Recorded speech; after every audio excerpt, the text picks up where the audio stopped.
Знаеш ли, че по последни данни в рамките на Европейския съюз около 90% от домакинствата разполагат с Wi-Fi мрежа? Въпреки че на практика сме заобиколени от Wi-Fi навсякъде, често не използваме неговия пълен потенциал или сме изправени пред дребни, но досадни препятствия. Първата идея, която рядко виждам хората да използват, е създаването на QR-код за твоята Wi-Fi мрежа.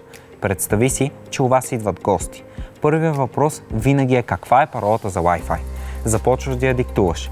Грешат един символ и пак я пишат, а в същото време решението е много просто. От падащото меню в телефона влизаш в Settings, намираш Connections, после Wi-Fi и натискаш иконата на настройките до името на твоята мрежа.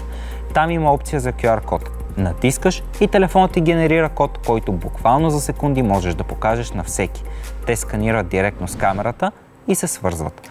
Това работи с всички телефони, не само с Samsung. Представи си колко би било удобно, ако на всяко публично място, вместо да преписваш парола всеки път, имаше просто един стикер с QR код, който сканираш и моментално се свързваш. Искрено се надявам това да започне да се използва по-масово, защото спестява страшно много усилия и главоболие. Интернетът вкъщи ти спира по средата на важен видеоразговор, спокойно, има спасение. Втората опция, за която съм сигурен, че знаете и използвате, но за мен е толкова полезна, че нямаше как да не я спомена, е споделянето на мобилен интернет чрез Hotspot.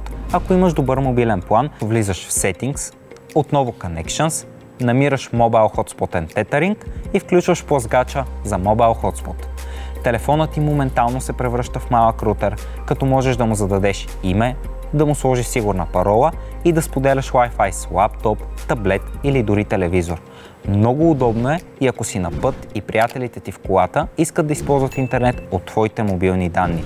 Пускаш хотспота и готово, всички са доволни. Очаквай част 2 с още съвети.